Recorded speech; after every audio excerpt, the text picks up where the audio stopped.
Are these mesh magnetic screen doors worth it? I'll tell you my thoughts.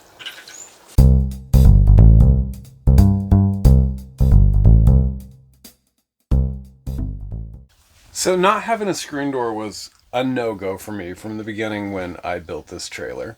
And I have a regular RV door that came with it, but it didn't have one of those built-in screen doors where they both are hinged together and they shut together. So I had to come up with a different solution because obviously inside of the trailer, there's not enough room to put a door and have it open inside.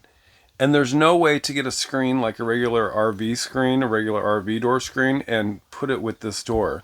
It's just not hinged the same way, and so that wasn't a solution either.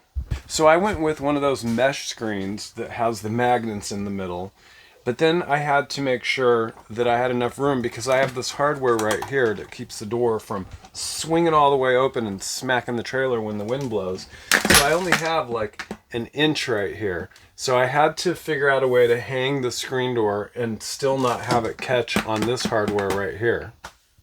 So these screen doors are easy to find on Amazon, right? They're only like 20 bucks, and I kind of consider them disposable for my purposes because the neighbor's dog is always coming in and out, and I get a white one and it gets super filthy and she usually ends up tearing a little hole in it, so I just replace it every year.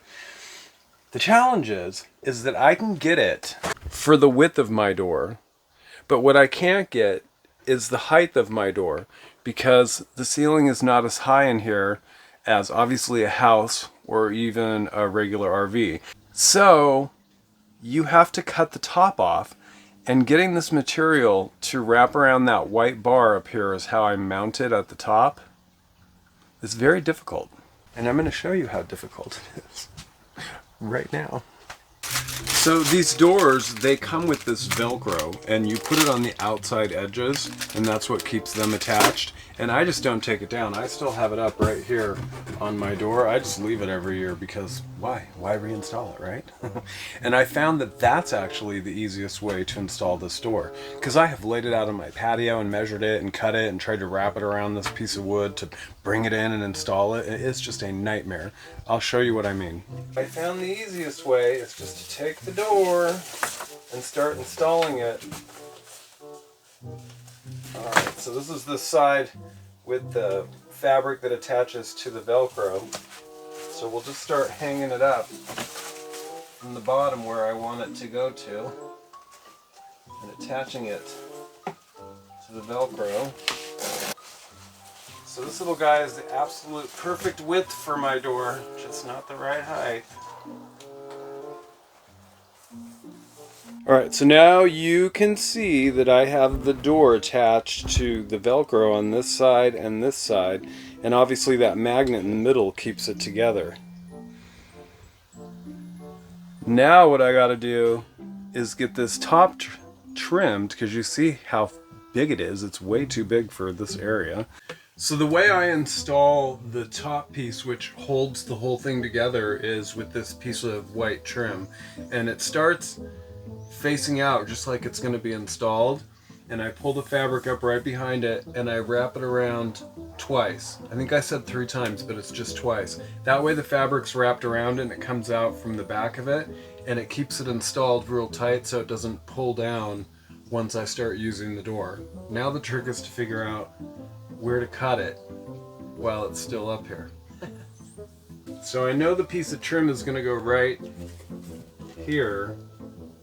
So now I just need 2 more lengths of it above that. That would be right about here. We're just MacGyvering this. Let me get some pen marks on it so we can cut it.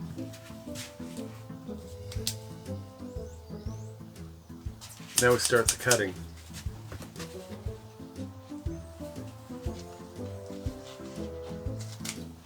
So I just use these, you know, they're like those paper clips used at the office, but I use them to clip everything, all of my leftover food, chips, whatever.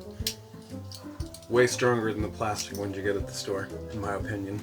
So that's how I start this process of getting this to stay on the piece of this trim that I need it to stay on. So we're going to put our piece of trim at the top of this stuff and start wrapping it around so we can end up at the installation spot.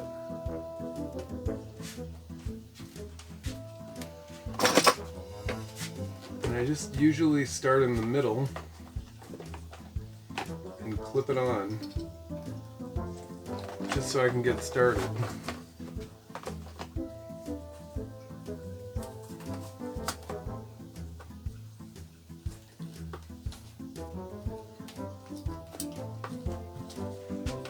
So I just keep moving the clip as I roll it on there.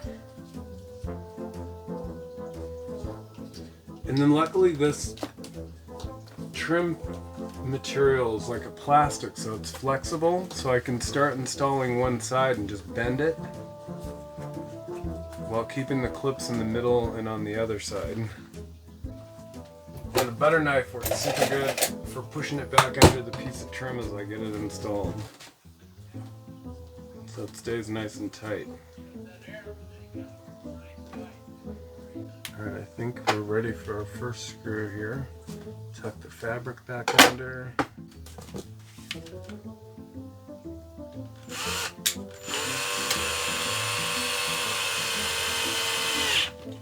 Whew, got the first one on. So, not the exact perfect way to install this, but that is my solution, just using that piece of plastic white trim and wrapping it around twice and screwing it on, because I have no other way to do it, right? So it works for me, but I'm going to show you what I'm not super fond of with this screen, and that is the height, because, well, I'll show you. So to come in and out, I have to duck my head down because of the height on the screen. That's the only thing I don't like about it. As far as the screen opening and closing itself, it seems to work flawlessly all the time.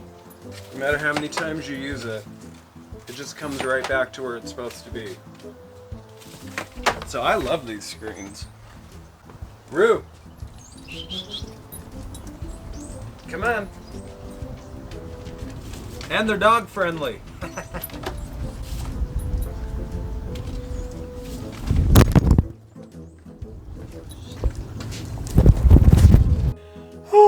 But apparently the tripod's not wind friendly. Glad the phone didn't break, because that would have really sucked, because phones are like $1,000.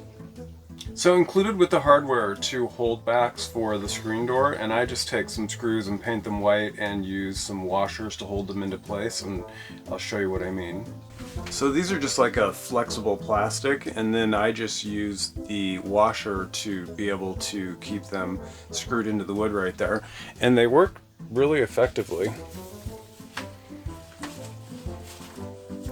And voila, then the screen is pulled open and out of your way. So at the end of the day, I would absolutely get one of these. I get one every year. I highly recommend them. I'll put a link, not a link, I'll just put it up here on the screen, the name of mine and where I got it on Amazon. So I'm not affiliated, so it's not about that. It's just so you know where to get them.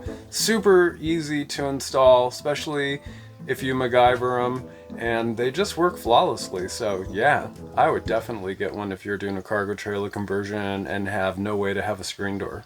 Thumbs up on this guy.